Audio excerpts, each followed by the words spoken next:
43 Franklin Street. Well, have a look at it while you can, because it's not going to be here that much longer. We might want to have a look just to the right and up. Right, Pedler and I did a radio show from up there when Halley's Comet was coming past in 1986. 86, I think. And it was bloody cold up there, and it was good fun. And Ian Jamison, the stuntman, jumped off that thing into some cardboard boxes once and lived, which is pretty good. No idea what our insurance status was that day, but would have been tested if something went wrong. For 28 years or so, Lifeline's been in this building, and Uniting Communities is the pretty much the name of what evolved out of what was the Central Methodist Mission, who did own 5KA for many, many years, and they certainly owned 5KA when I started in 1975. So, yes. But, yes. And Aaron's running away with the Macadros. Nothing to see here. Nothing to see over there. Okay. Church is going to be demolished along with this building, and 17-storey apartment block is going up in its place. So let's get the jackhammer out. No, we're going to go inside and check it out. One last time. Sounds like a Jeff Winter ad.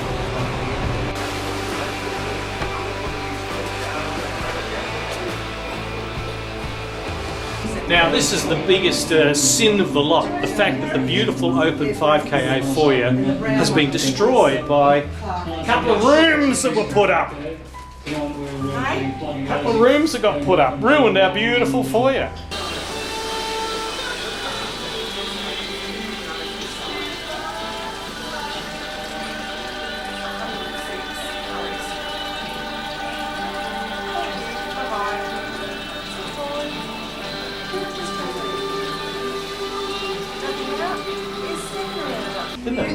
If we go down the end here, this was never really seen. But Chris is mortified because she goes, what? How can that be? This beautiful curved wall, which reflects out on the front as well. Yeah. That was used as the curved wall, and there was a number of logos. The what was it called? The Incredible Earth Summer, or whatever. Are you horrified, Chris? Chris, you're mortified. There's the foyer. It's gone. The Renee Gayer jingles that we used, that was certainly up there. Yeah. But then later, I think it was pretty much covered, and then it was like flat, and then there were pictures put on it. So well, they've done this since then, obviously. Yeah, it was. But that's how it would be. And then underneath here somewhere are some beautiful black and white checkered tiles. Oh, the tiles, yeah. Yeah, the original tiles from the original floor. But it did spoil a really lovely big open foyer, because if you got rid of that, It was a beautiful here, open there we've foyer, got, wasn't it? and they are the most untouched thing in the building. The stairs. Come Yeah, that brings back memories. Let's go up, visit the coffee department, or schedules, or accounts, or sales, or somewhere equally as exciting. Oh, they've taken away. It's a bloody locked door. These are the things that change, but the stairs are beautiful. The stairs are just, and a shot looking down there would be just beautiful. Beautiful. Hi, how are you? Welcome along to general manager. Cut credit, okay. This was the boardroom door, and if you press hard enough, it probably would be the boardroom door again. But yeah, the boardroom's in there, and that hasn't changed a bit. Steve, walk in and put a piece of paper on the desk, and then walk in. Walk in and look for a piece of paper that isn't there. Very naturally. Because you're dressed in a suit, and the staff would love to see you dressed in one. If you need it to be free. This was the boardroom. Okay, boardroom. Usually curtains across the front of the screen. Yeah. There was a real projector in the wall. They're real big, yes. And on there, there's the hole for it to project out of. They use the little kitchen into that area. Yeah, 16 mil. Never break it. Stand. Well, what would have gone there? This is lovely. Now get out again. Off you go. What I normally do.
Get a shot of it.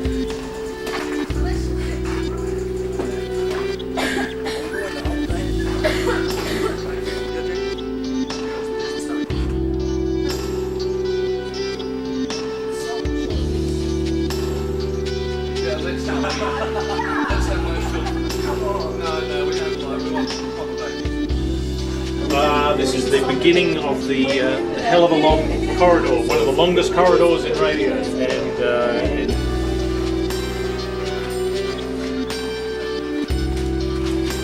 Have another look, John.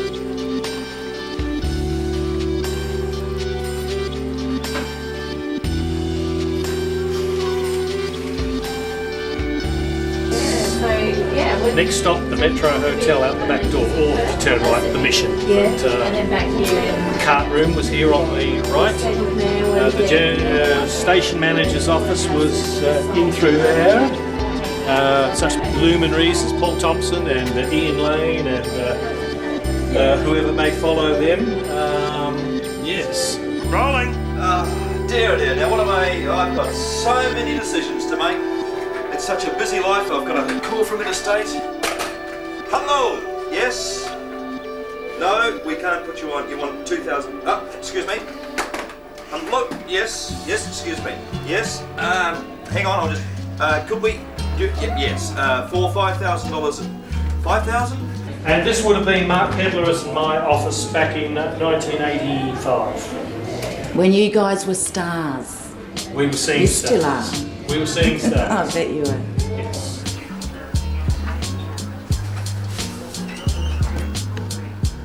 Oh, Molly, welcome along to Typical Jock's office. This office is where the typical announcer studies for his radio program.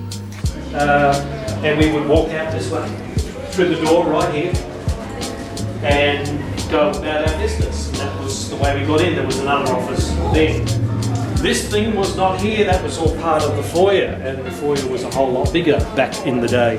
And I reckon it's about here probably the wall would have been for the offices that sat in front of, or the office at least that sat in front of the station managers. Yes, it's a. Hello. Hello. Okay, you can cut now. No. Okay. You've done starting, haven't you? This is where I started. That's where I started too. This is the car room. And it looked a little bit like this. And racks of carts everywhere. My first day on the job making Mastercards for Mr. Leon Biner. There you go. Wow. Carts in the, putting carts in the, what do you call Viking, Yeah. Spot Masters. Yes, Spot Masters, yep. And hitting the record button on the Plessy and cart, and then another cart, and then another cart. And then take that into the studio. He would just sit and hit a button and up would come all the ads. Yeah. How bloody easy was that? Glad they don't do that in 2016. I'm Karen Hutton 600. Very good. Your head, you'll go, yeah. What's it go? You know you can adjust the... Can I do a spin? Can I do a spin? Yeah, spin. Oh, but you... I can't reach. Display cabinet. What they call it? A display cabinet for all the things. This was at the time the station disappeared, the control rooms. So it was about here. And the music library. But back in the day, the record library was this complete room. Wow. Yeah. And a lorry tread road. Trying to get money for that. But this was the library later on, and the compactus was here, and the desks were here, and the cards. Yes, that's Find anything? Were in the card thing, and there's one bench there, and a turntable somewhere. Volume control, the speaker on the wall. The turntable for carding all the songs. It ended up down there. Before we were in stereo. Yeah, but it started off here in the 70s. It was up about here, I think.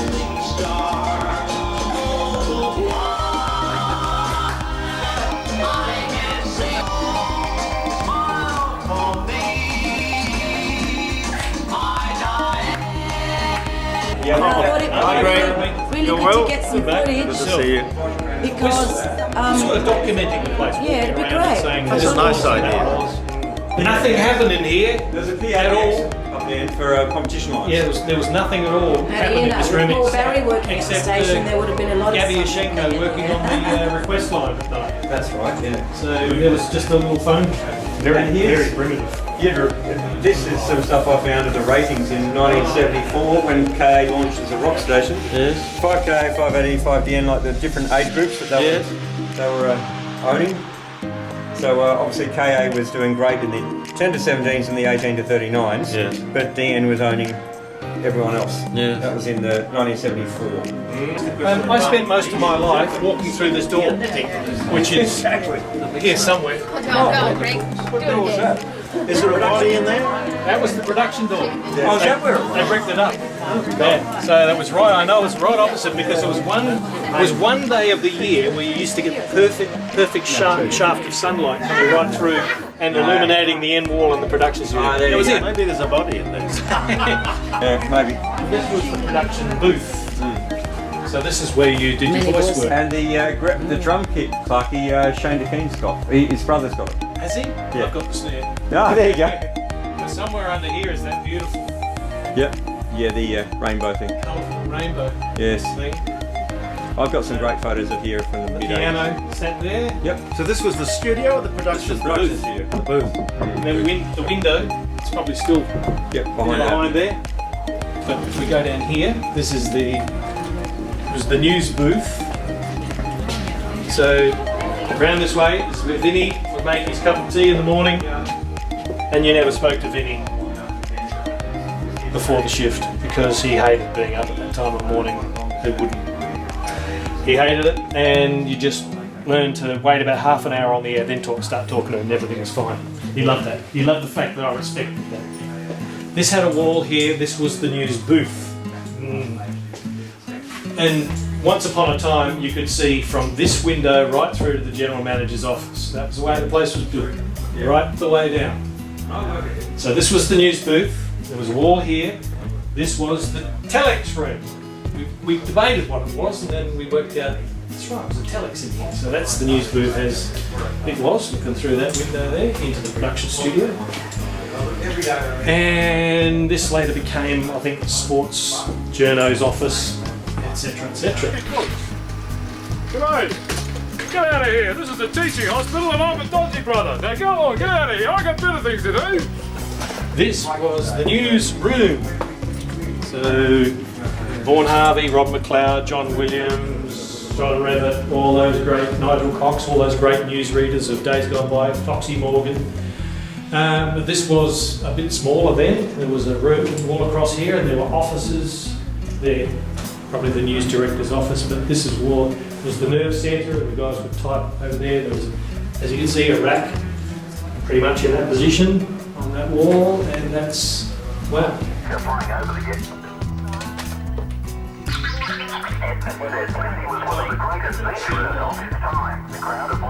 Smile, fully fine. Hold it up then. Hold it up for us, as if we just came back out from the close shot. Yeah. Okay, now back down. Down now. That was the men's toilet and had the best acoustics in the world. And no guesses as to what that was.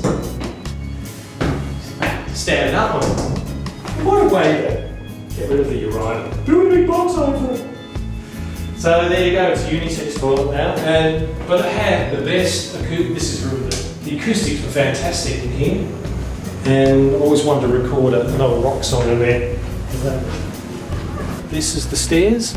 We walked up the stairs here, but you can't now because it's a room and the stairs are still there though.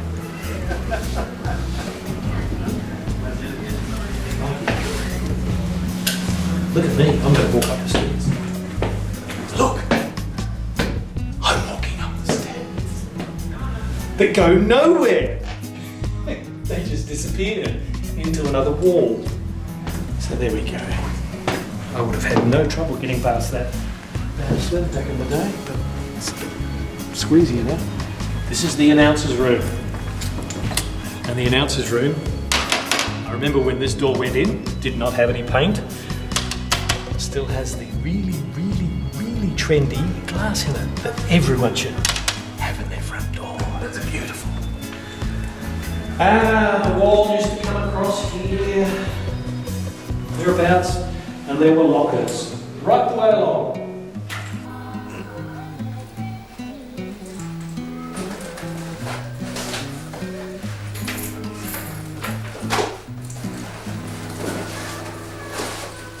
Now look up.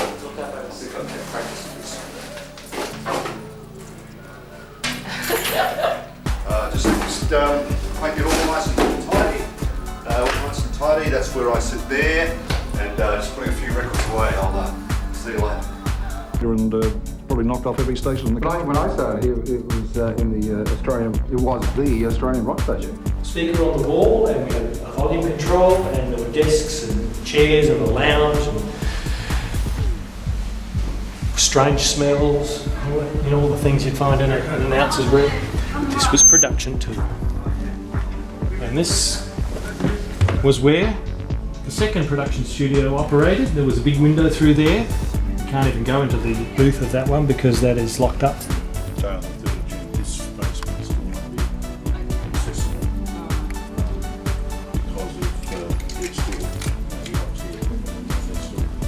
Okay, cut up the window. Window's good. So yeah. Hi boys, Tanya Hyde. I went down to the Adelaide Rowing Club today and I found out how they dunk their cocks. I've totally changed my life. Bye. Let me out of here. Let me out of here. Out of my way. Out of my way. Out of here. Ha ha ha ha. Now that was very good, Mark. Very bloody good indeed. What else can you do? Right. But there was a panel here, and there was a big rack of tapes up the back, and yeah, and the panel sort of went right around the corner, and there were 3 tape machines in a row, etc. And that was the original production studio for the building. But of course, when multi-track recordings came along, they built the new one that we have just been in a while ago. So there it is, production booth. But of course, this is the booth through to it, and this had 2 doors. There's this door, and there was another door on this side, so it had an airlock. So it was quite soundproof. We had a pool table in there and we played pool for lots of years and it was just bloody marvellous. But yes. And the engineers, we can't go in there because I think IT have got their stuff in here. And this was the engineers where the technicians would do their marvellous stuff. And it sort of looked like that back in the heyday. So the old back door, eh, Rodney? Yeah. And those cupboards, the originals? Yeah, that's right. No, that was big steel cupboards on there. And this goes through to the Mission. And that goes through to the Metro. And I used to see Vaughan Harvey from down the corridor, standing at this door going, "Heading out for a nerve tightener," at about 10:30 in the morning, I think. So, Vaughan would have loved to have been here today. Hello, this is where Vinny would have sat, right under the Wharfdale in Studio 1, but he would have had the blinds drawn, because because he was like that. And smoking. Yeah, smoking, 2 cigarettes on the go, Two cigarettes. and a cup of tea with 2 tea bags. And, Always hanging out. and the Vincent's powders. And Vincent's powders, but the tea bags were in with the milk. Always in with the milk. Tragic. Bloody terrible. So And this was studio. This is Studio B, the position in Studio B, as we would have been. I'll do a segue here. Hey? We know you don't have headphones on. Reading a magazine. Telephone? No. And smoking. Oh, it's great. Beautiful. Yeah, very good. Lots of fun.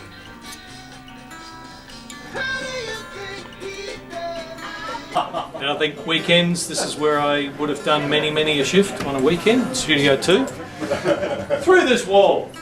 And this, I would have spent most of my life sitting here in this chair because that was production, and there was a window there through to the booth where the voice talent would work, and we recorded. Whoosh! You've got another thing coming. Is it going to be like that? Is it going to be, is it another thing coming? Or is it going to be, you've got another thing coming? Yeah, it's more. It's more that. Stand up. If you think. On a big desk. And machines back here. And geez, we were good. Better believe it.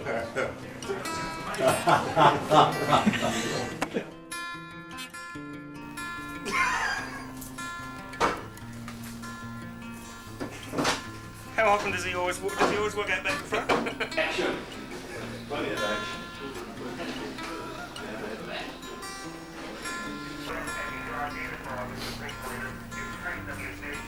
Now look.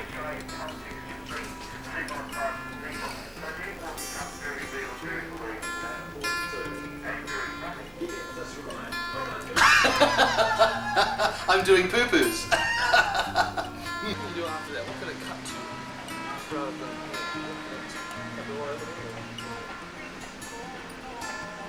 This is Eric Wisgard, acting news director. A man of the street, man of the moment. Eric is in love with Anne. Eric wants to marry Anne and take her to the new building. Eric is also in love with Helen and Christine. I'll marry them all. Is a sick pervert. I too am a sick pervert. I'm going off to look for Helen and Anne's sister. Here she is now.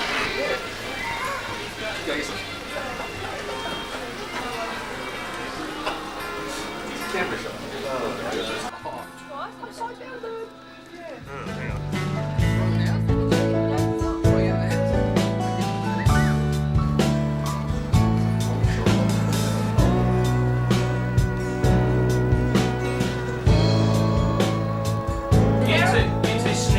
As she throws. Would you shut the ass up? To look good.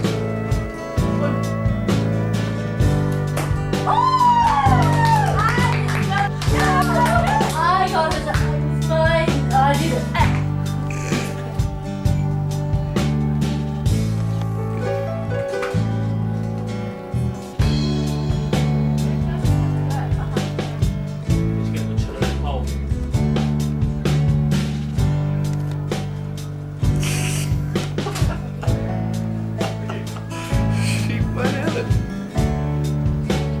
Get you a special deal. We had a rubber, things would have got a lot better, man. We wouldn't be in all this problem if you had a rubber